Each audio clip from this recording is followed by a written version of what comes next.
이번 시간에는 173페이지 5절 계약금 등의 반환 채무 이행 보장. 지금 우리 순서가 중개계약, 확인 설명, 중개 완성, 확인 설명서 작성, 거래계약서 작성까지 왔죠. 이제 계약금, 중도금, 잔금 과정이라고 생각하시면 되거든요.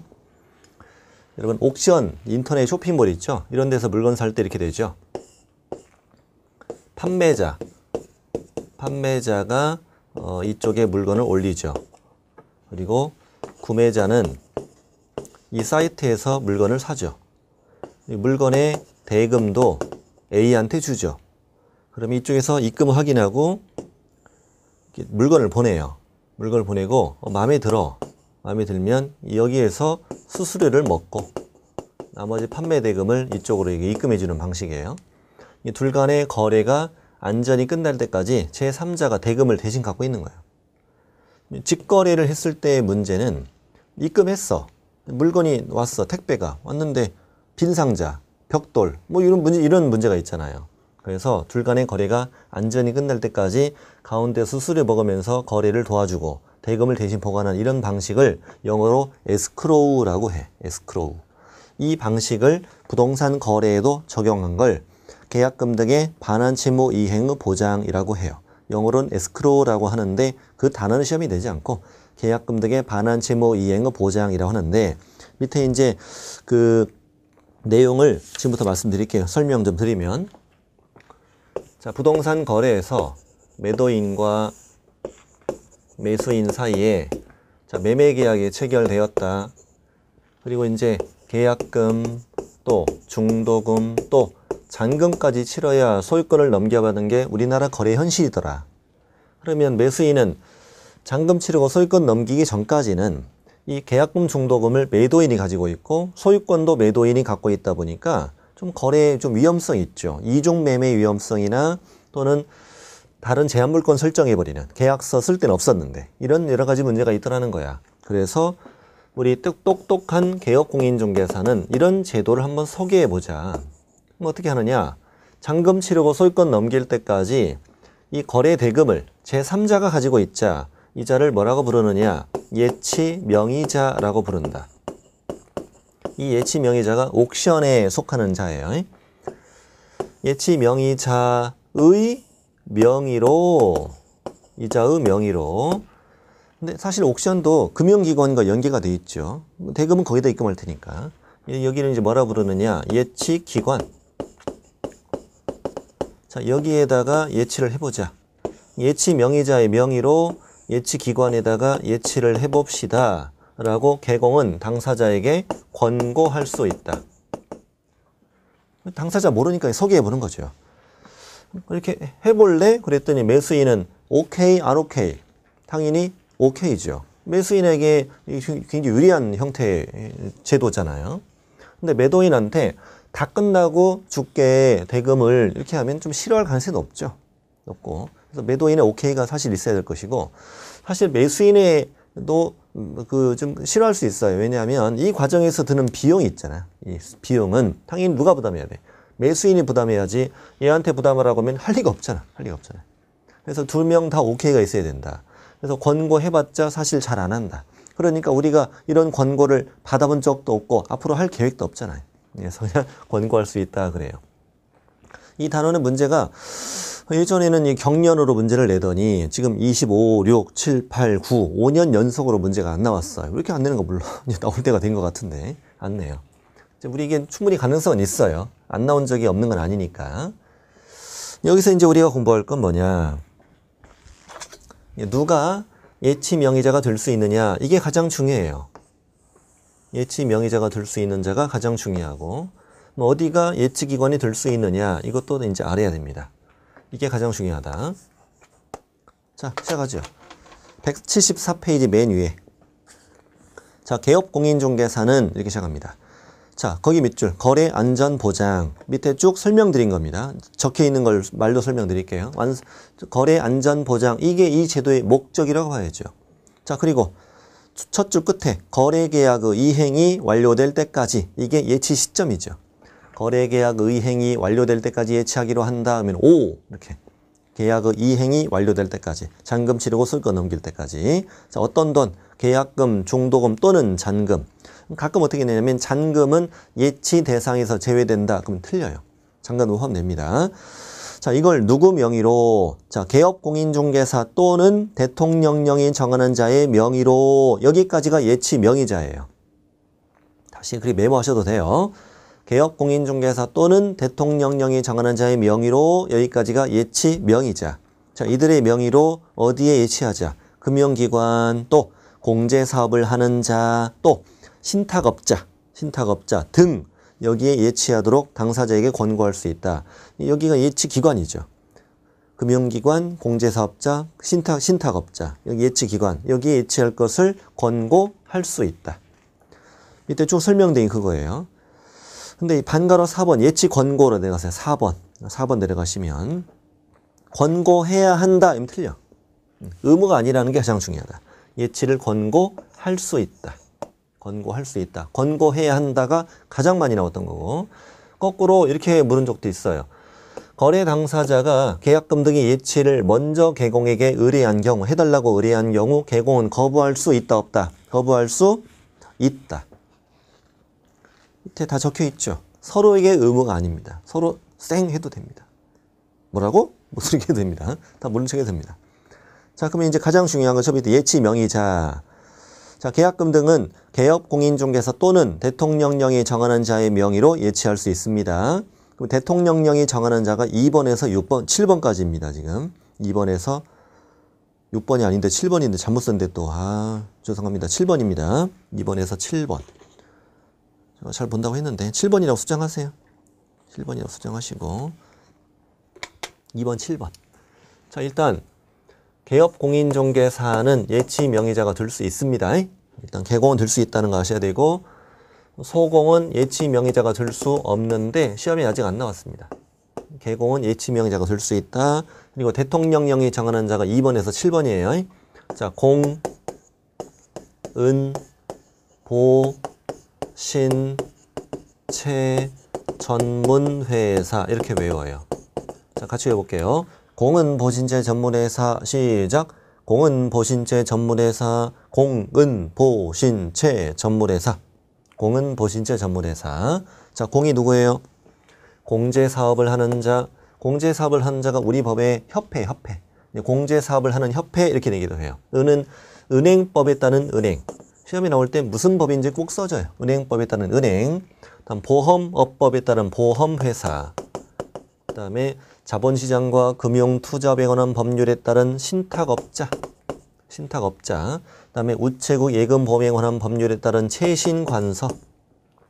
전문회사는 계약금, 중도금, 잔금, 그리고 계약 관련 서류, 이것을 한꺼번에 관리하는 업무를 수행하는 전문회사다. 이게 에스크로만 전문적으로 하는 회사다 이 말이에요.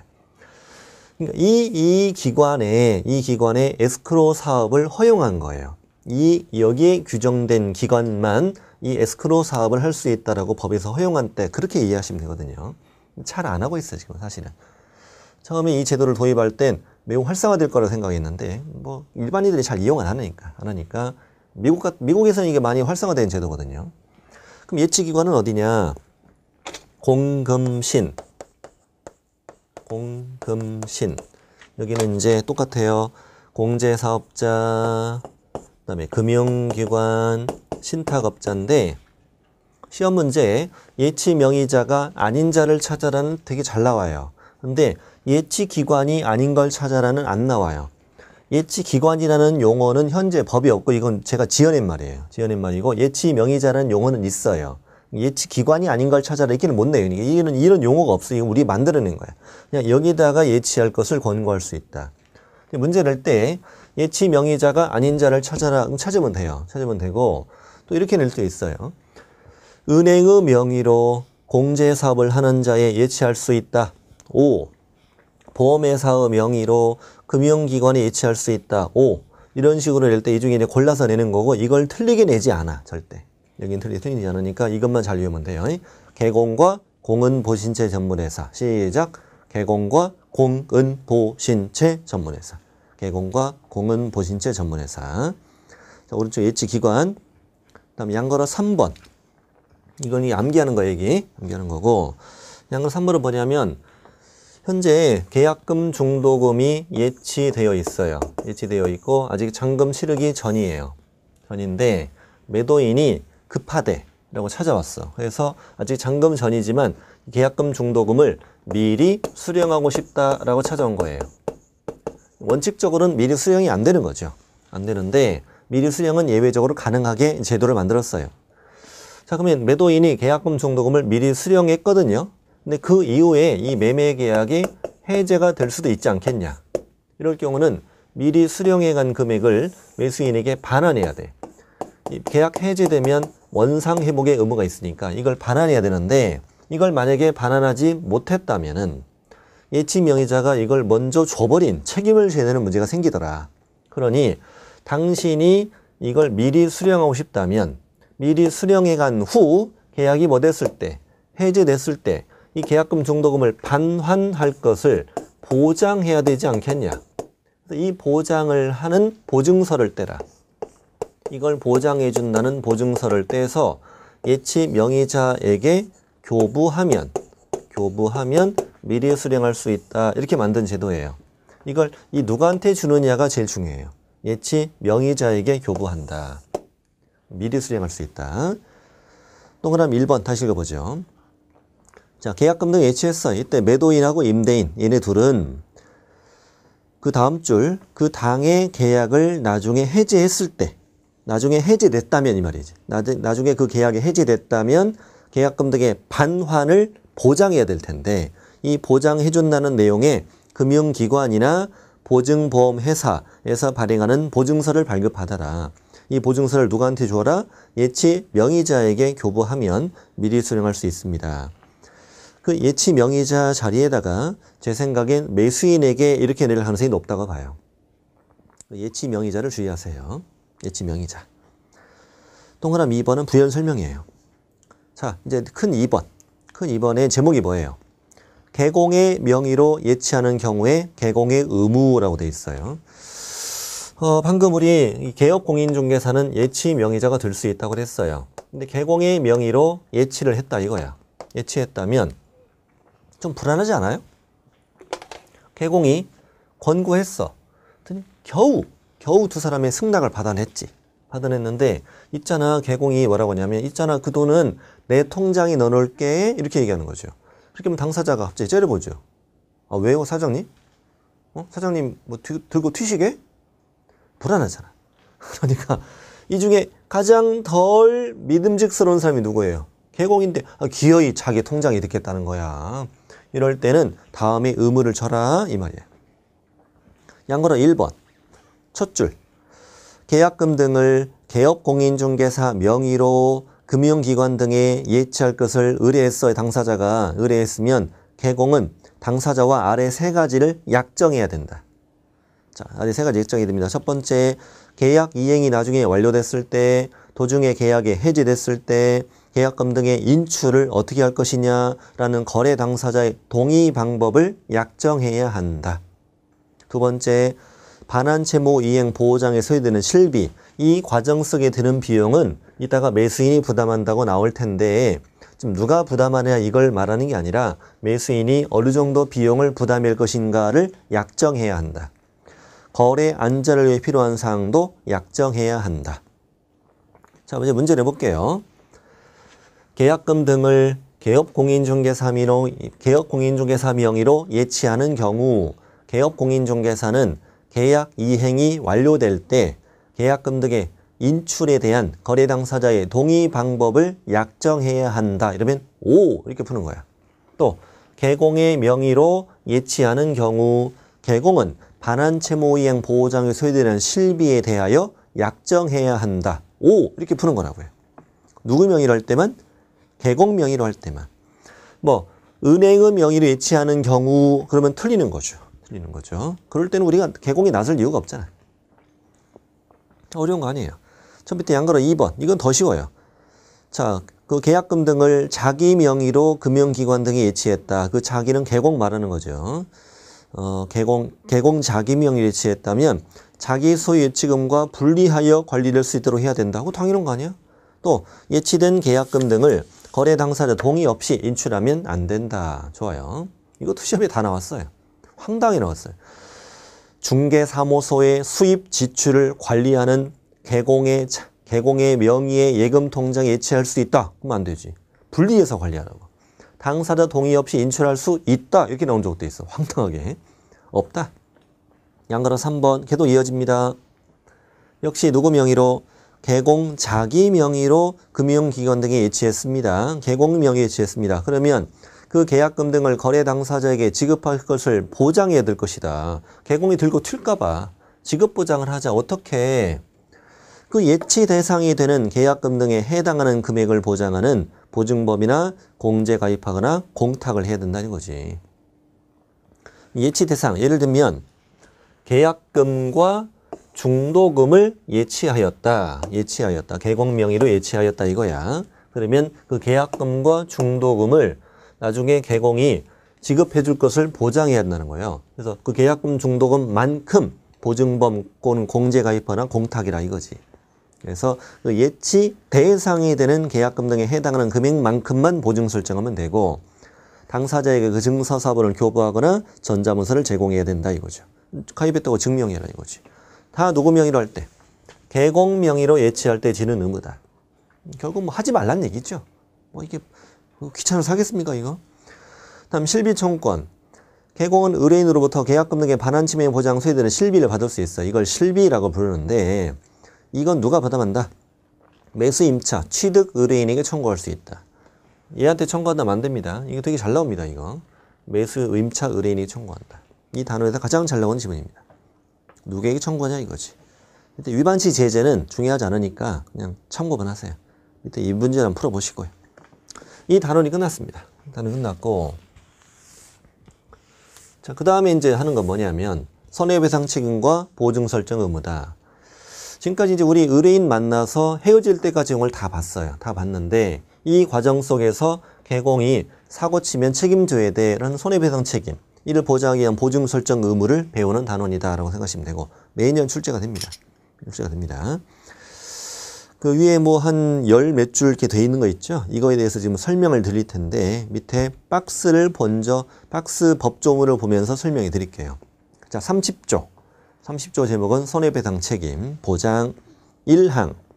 자, 개공은 중개 행위를 함에 있어서 고의 또는 과실로 인하여 거래 당사자에게 재산상의 손해를 발생하게 했다면 그 손해를 배상할 책임이 있다. 뭐 당연한 얘기죠. 중개하다가 고의나 과실로 재산상 손해 끼쳤구나. 배상 책임이 있다 이런 얘기죠. 다음 이 항은 되게 특이해요. 시험에도 되게 잘 나와요. 자, 개공은 자신의 중개사무소를 다른 사람의 중개행위의 장소로 제공하였다. 다른 사람이 내 사무소에서 중개행위를 하도록 했다 이거지. 도와줬어요. 그런데 그자가 거래 당사자에게 재산상 손해를 발생하게 하였다. 맨 앞에 있는 개공이 그 손해배상 책임이 있다는 정말 특이한 조문이죠. 법조문이 그래요. 내 중개사무소에서 다른 사람이 중개행위를 했어도 그 사무소 주인인 개공이 책임져야 돼. 라는 법조문인데요. 의뢰인이 내가 나에게 중개해주는 자가 이 사무실 개공이냐 다른 개공이냐까지 따지면서 우리가 중개받는 건 아니지 않느냐. 그러니 개공이 책임져라. 그대로 나옵니다. 다음 3항.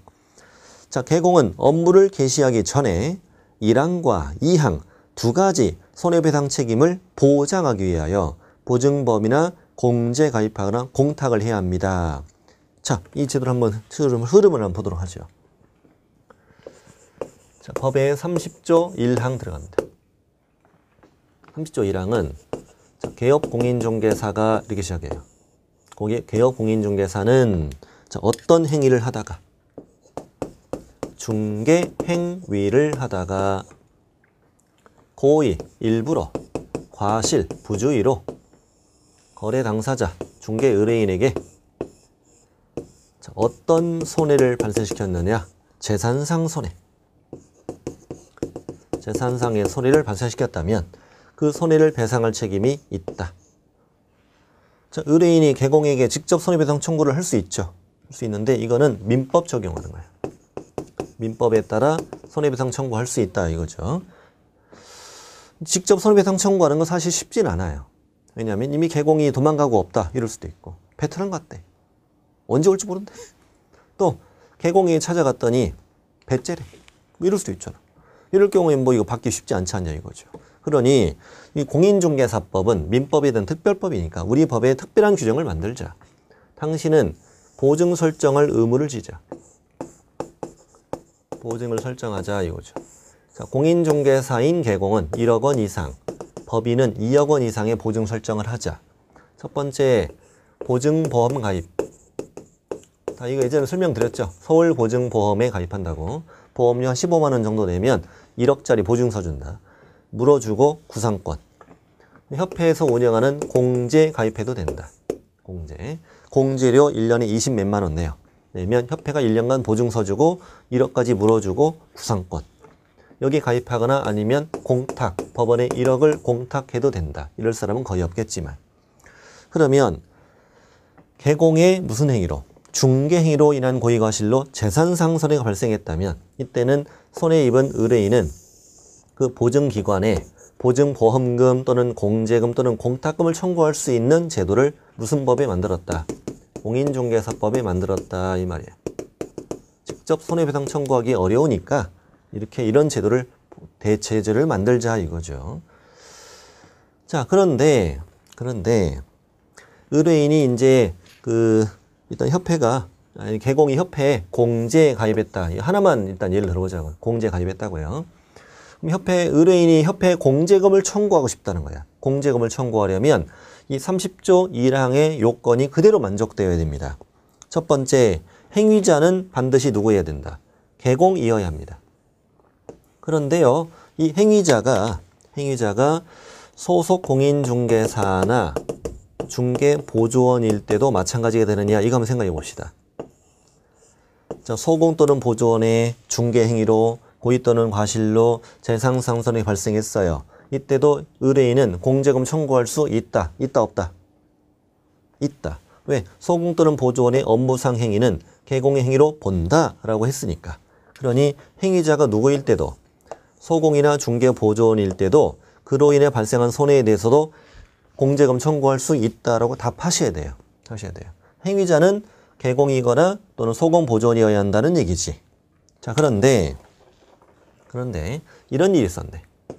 갑은 개공이고 을은 개업공인중개사가 아니고 저 갑이 고용한 소공이나 중개보조원, 고용인도 아니야.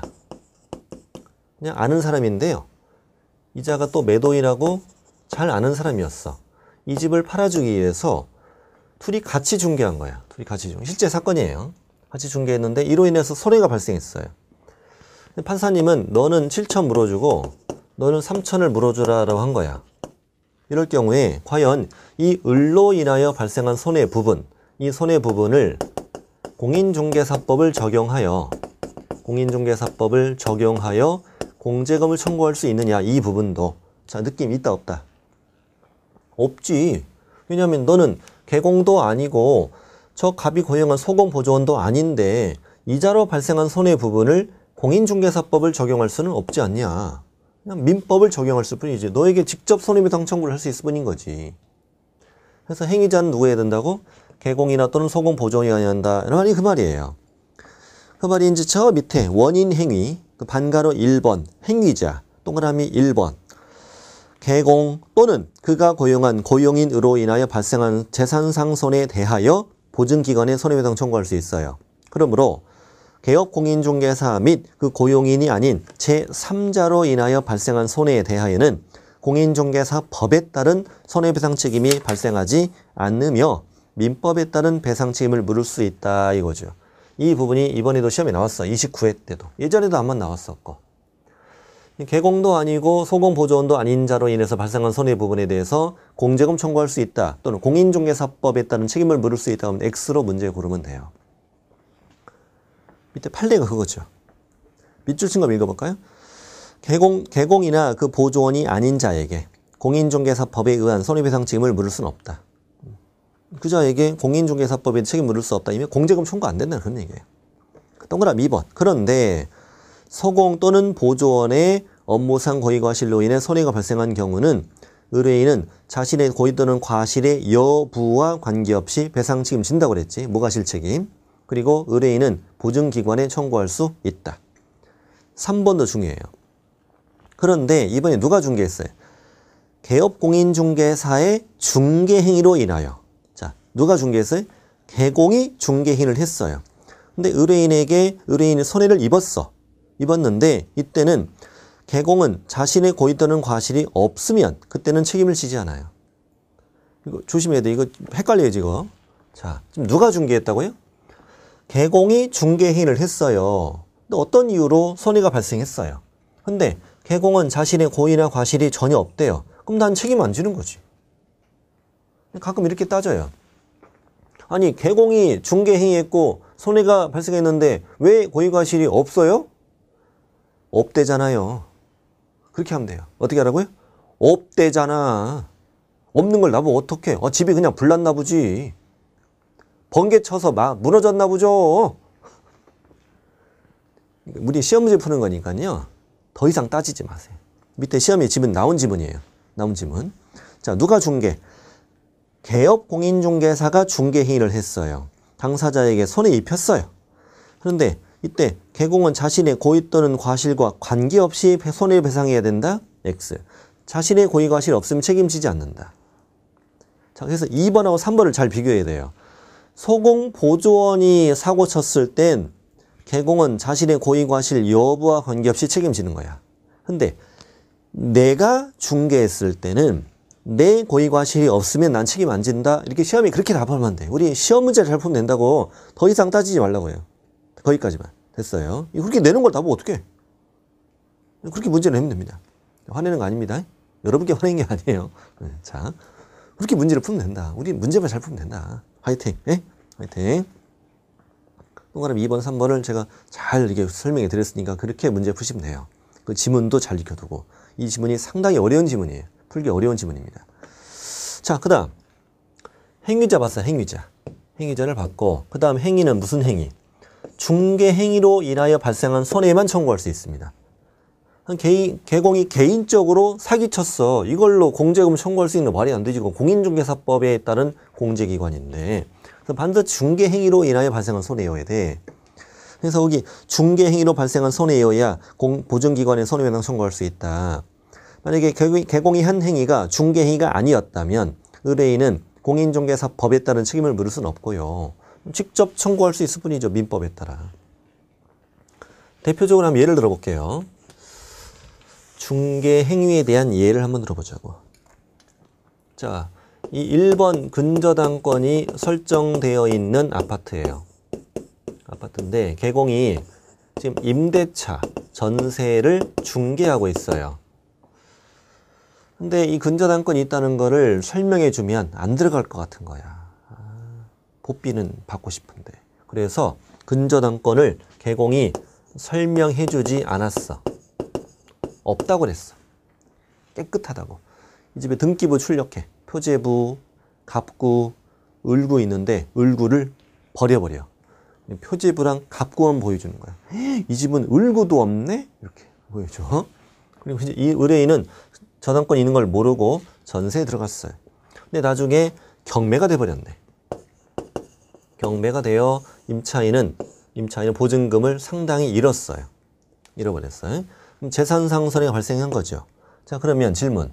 지금 개공이 한 행위는 중개행위로 인하여 발생한 손해인가요? 그렇죠.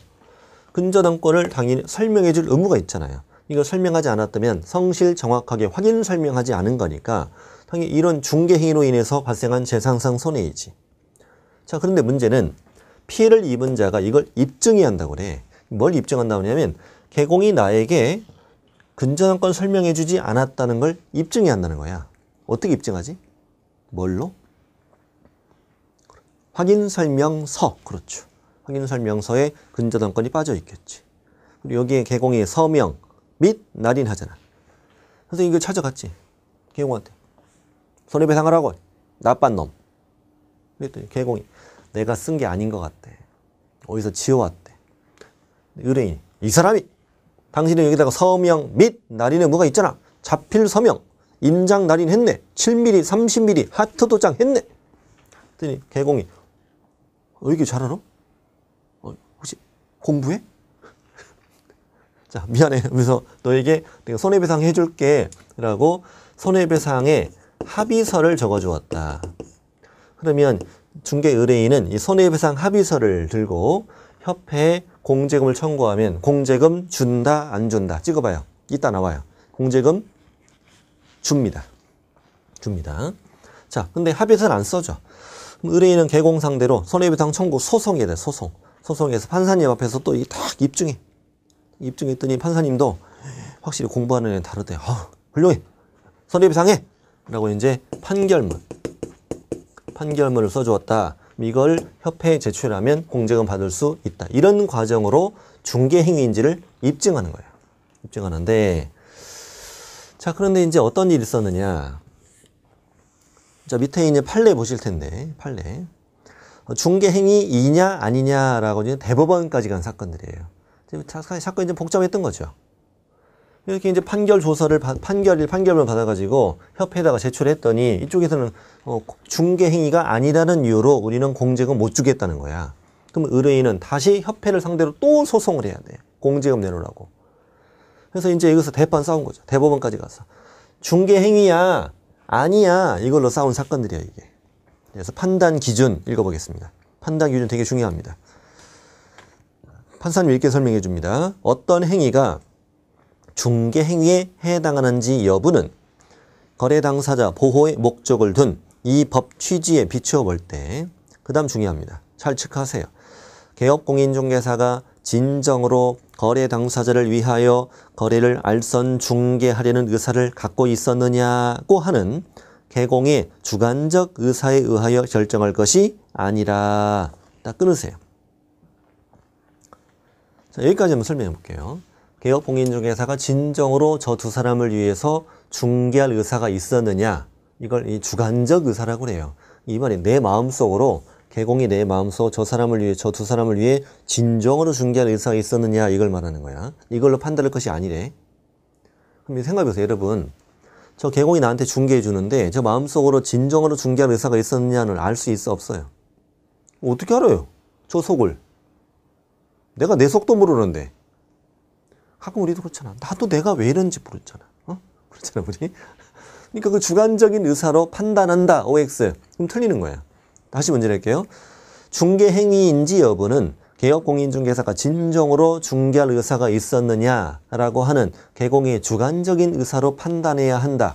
X. 그렇게 판단할 것이 아니라 개공의 행위를 객관적으로 보아 사회통념상 거래 알선 중개를 위한 행위라고 인정되는지 여부에 따라 결정해야 한다. O. 객관적 사회통념에 따라 판단한다, 이거지. 그래서 밑에 있는 사건을 보면 자, 이런 일이 있었네. A는 땅주인이고 갑은 개공입니다. 자, 이 사람은 누구냐? 땅을 사고 싶은 사람이요. 땅을 사고 싶은 사람인데 땅 좀 사주세요 라고 의뢰를 했어. 개공이 이 사람이 원하는 땅을 찾아봤더니 A가 소유자야. 그래서 A를 찾아가서 땅 좀 파세요. 좋은 값에 산대요. 그랬더니 나는 절대 땅을 팔 생각이 없대. 내 눈에 흙이 들어가기 전에 절대 안 판다는 거야. 안타까운 일이야. 그래서 개공은 어느 날 이자를 찾아가서 사기를 쳐요. 어떻게 사기치냐? 사람이 땅을 팔아달라고 나한테 의뢰하더라. 아우, 기어이 결국 오케이 사인을 받아냈다고. 그러면서 바쁘다면서 이 사람이 나한테 대리권을 주더라. 그러면서 위임장, 위조해서 이걸 보여줘. 그래서 나랑 계약서 쓰자. 기뻐서 그렇자고. 계약서 쓰자. 계약서는 어떻게 썼느냐? 매도인은 A의 대리인 개공갑, 매수인은 B, 그 다음에 개공갑. 이런 걸 우리는 일방대리라고 해요. 쌍방대리가 아니에요. 일방대리. 일방대리는 해도 돼요. 다음 단원에 나와요. 이 사람을 대리해서 내가 이자라고 계약서 썼다는 거죠. 그런 다음에 돈 받고 튀어버립니다. 그럼 당연히 협회에 공제금을 청구했더니 협회에서는 공제금을 못 주겠다, 이런 얘기를 해요. 협회에서 주장하는 건 우리가 볼 땐 뭐가 아닙니다. 중개행위가 아닙니다. 이런 주장을 하는 거예요. 첫 번째 이유는 얘한테는 중개 의뢰 받았는데 얘한테는 중개 의뢰 받지 않았지 않냐. 어떻게 한 사람한테만 의뢰를 받아서 중개라는 걸 하냐. 이건 중개가 아니야. 그냥 사기친 거지. 이런 주장을 하고, 또 하나는 이게 어려운데, 자, 매매 계약은 이미 체결됐죠. 계약은 이미 체결되었는데 이 계약을 체결한 후에 계약금 중도금 받아서 도망갔다는 거죠. 그럼 이것은 횡령. 이건 계약이 체결된 이후니까 이건 중개행위는 끝났다. 중개행위의 범위를 벗어났다. 이런 주장을 하는 거예요. 두 가지 이유를 협회에서 주장을 해요. 이걸 지금부터 해결하는 거야. 자, 그랬더니 판사님이 이 계약서를 쓸 당시 개공의 주관적인 의사를 본다면 저 이 둘을 위해 진정으로 중개할 의사는 있었다 없었다? 없었지. 지금 결과적으로 보니까 그렇잖아요. 그 당시는 알 수 있어 없어? 모르지. 근데 지금 결과적으로 보니까 사기칠 생각이었지. 처음부터 사기친 거잖아. 사기칠 생각이었던 건데 그 당시로 가보면 개공이 진정으로 중개할 의사가 있었느냐라는 걸 알 수가 없죠. 알 수가 없습니다.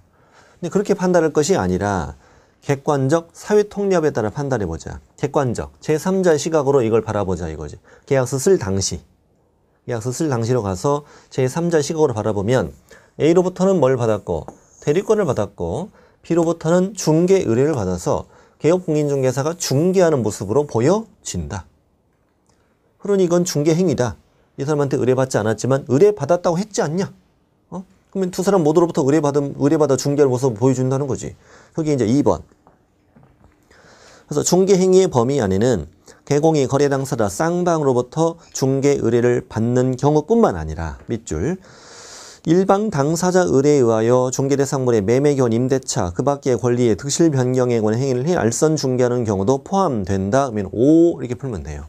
중개행위의 범위 안에는 일방 당사자만의 의뢰에 의하여 매매견 임대차 등을 알선 중개하는 경우도 포함된다. 하면 5 이렇게 풀어요. 그 다음 또 하나 해결하죠. 아까 계약금 중도금 들고 튄 거. 이건 계약이 체결된 이후니까 판사님이 아니요 이제 이 협회가 계약 체결 이후니까 이건 중개행위의 범위를 벗어났어요. 이런 주장을 하는 거죠. 중개행위에 포함이 안 돼요. 이런 주장을 해요. 계약서 써주는 게 중개지요.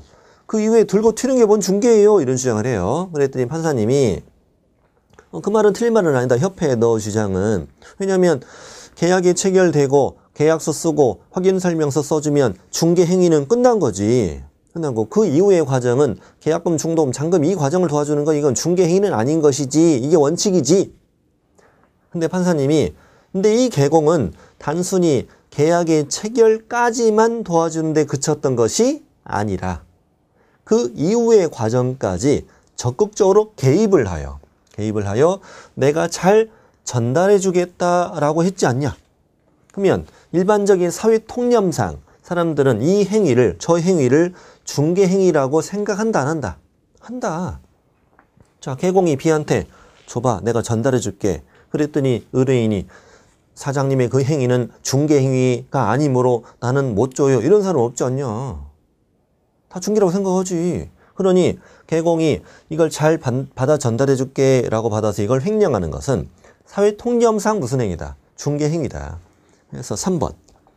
매매계약 체결을 중개하고 계약 체결 후 계약금 및 중도금 지급에도 관여한 개공이 잔금 중 일부를 횡령했구나.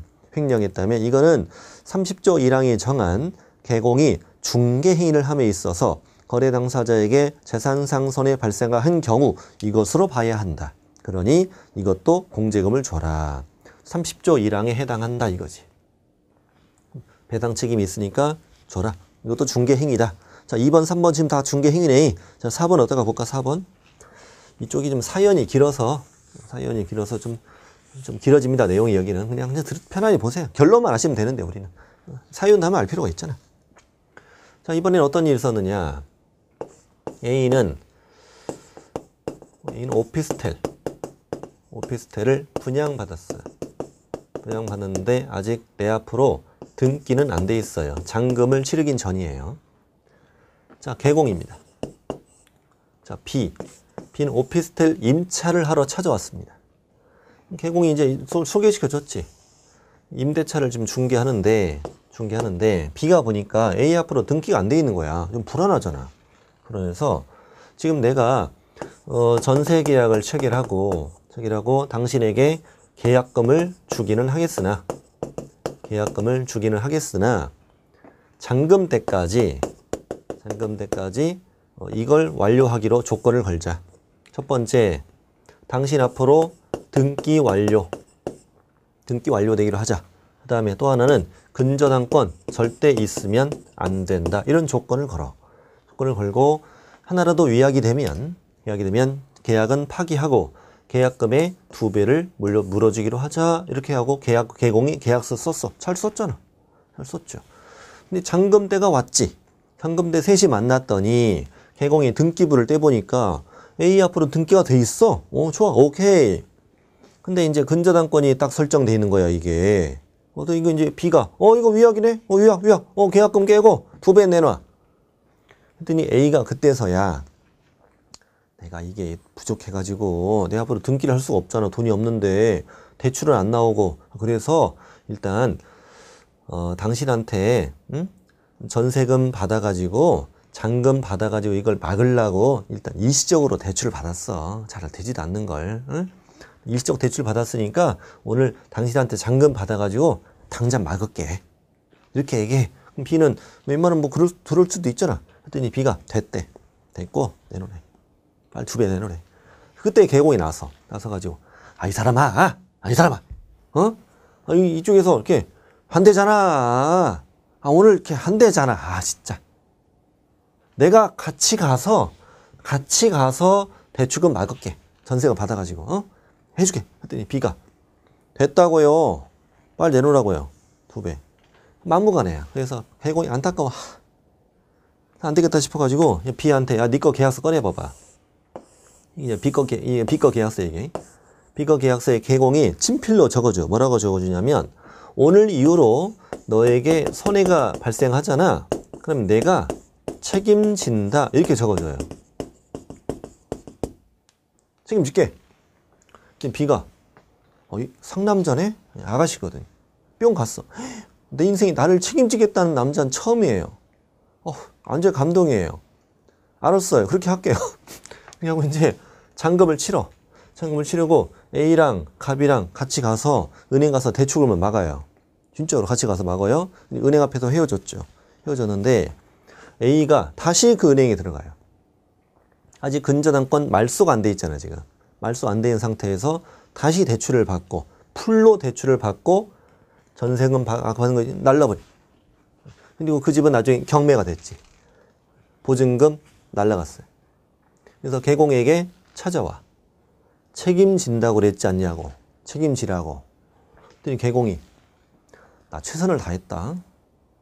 나 할 만큼 했어. 그런 걸 내가 어떻게 해요? 아니 안 돼. 더 이상 못해. 이건 아야. 그래서 이제 개공이 공제기관 손해배상 청구했지. 또 협회 공제도 그건 아니래. 그 계약 체결 이후에 그런 과정이 그건 중개가 아니라고 또 못 주겠다고.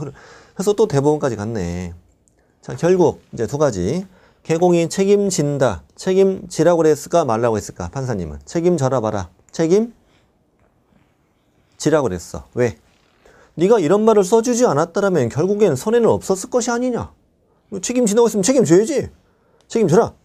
자, 또 하나. 이것은 과연 중개행위냐? 이 문구도 중개행위냐? 책임진다 이 말도 중개행위냐 이거지. 자, 느낌. 중개행위이다 아니다? 이다. 왜? 사회통념상 일반적인 사람들의 생각을 본다면 개공이 마음속으로 진정으로 중개할 의사가 없었을지 몰라도. 그래서 4번 읽어보죠. 매매계약을 알선한 개공이 단순히 계약의 체결만을 알선했는데 그치지 아니하고 계약 체결 이후에도 중도금이나 잔금의 지급이나 목적물의 인도나 소유권 이전 등의 격려 등과 같은, 자, 여기까지 다시. 이건 계약의 체결 이후의 과정이죠. 계약 체결 이후의 과정을 판사님이 예를 든 거예요. 예를. 중도금, 잔금의 지급이나 목적물의 인도나 소유권 이전 등의 격려. 예를 들어서 이런 것들이 계약 체결 이후에 있는 일들인데 이런 거래 당사자의 계약상 의무 실현에 뭐했어? 관여했구나. 그리고 계약상 의무가 원만하게 이행되도록 주선할 것이 예정돼 있었구나. 그렇다면 그 객관적 사유 통념으로 봐서 이 행위는 중개행위에 포함된다. 현재 4번은 매매라고 써 있었잖아요. 이건 유사한 다른 사건이고요. 제가 이해하기 쉬운 사건을 말씀드린 거예요. 똑같은 사건이에요. 똑같은 결론이 나온 사건이에요. 그래서 밑줄칭이 중요합니다. 계약상 의무 실현에 관여함으로써 계약상 의무가 원만하게 이행되도록 주선할 것이 예정돼 있었다면 이 행위는 뭐다? 중개행위이다. 그리고 앞부분도 알아야 돼요. 계약의 체결만 알선하는데 그치지 아니하고 그 이후의 과정, 중도금, 장갑의 지급, 목적물의 인도, 소유권 이전 경로 이런 것들에 관여하는 것도 무슨 행위다? 중개행위다. 5번이 제일 어려워요. 지금 2번, 3번, 4번은 다 중개행위라는 결론이 나왔어요. 자, 5번은 뭐냐? A는 누구냐? 개업공인중개사. 거기에 적혀있는 등장인물대로 써드리는 겁니다. 갑은 누구냐? 중개보조원. 자격증을 대여해주고 이제는 출근도 안 해. 혼자서 중개업을 하고 있어요. 오피스텔 하나 갖고 있었거든 얘가 또. 근데 오피스텔을 B한테 팔아요. 팔았고 아직은 잔금을 치르기는 전이었어요. 여전히 등기는 지금 갑 앞으로 되어 있어요. 이런 상황인데, 자, 을이라는 자가 오피스텔 임차를 하러 찾아와요. 찾아왔는데 갑이, 나쁜 놈이 지금 오피스텔 팔았잖아. 여전히 이것이 내 것이라고 이렇게 보여줘. 등기부 내 거니까 보여줘.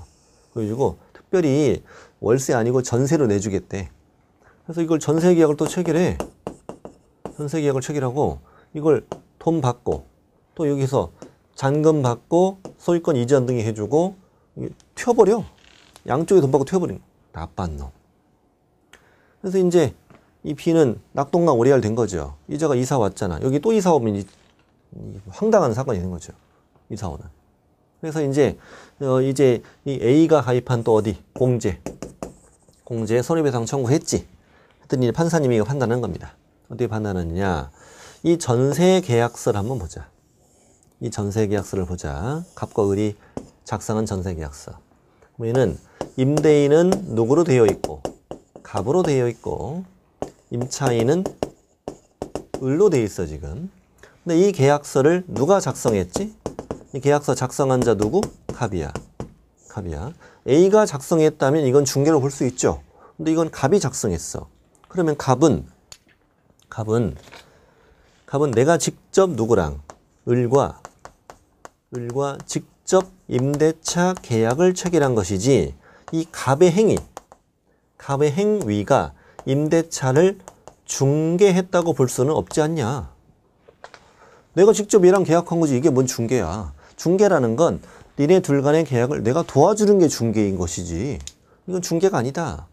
근데 이게 대판 싸웠던 게 무슨 이유였냐면 여기엔 중개사무소 명칭이 적혀 있어 계약서에. 확인설명서를 교부한 거예요. 그러니까 의뢰인은 자꾸 이 중개라고 주장한 거죠. 근데 이 중개사무소 명칭을 적은 것도 확인설명서 써준 것도 다 누구다? 갑이다. 그러니까 이거는 직접 계약한 거, 이건 형식만 갖춘 거고 이건 중개가 아니다. 이렇게 결론이. 그래서 5번 갑이 A의 자격증 등록증을 대여받아서 사무소를 운영하고 있는데 여전히 자신이 오피스텔을 갖고 있는 것처럼 가정했고 임차 의뢰인과 직접, 거기 포인트, 직접 거래 당사자로서 임대차 계약을 체결했다. 거기 포인트라고 해. 직접 거래 당사자로서 임대차 계약을 체결했다면 계약서에 중개사무소 명칭이 적혀 있고 확인설명서가 교부되었을지라도 누구 행위를? 그 갑의 행위를 사유통념상 임대차를 알선 중개하는 행위라고 볼 수는 없다. 이게 현재 중개가 아닌 사건이 나와버린 거죠. 지금 2, 3, 4 전부 다 중개 행위였다가 중개가 아닌 5번입니다. 매우 중요한 판례입니다.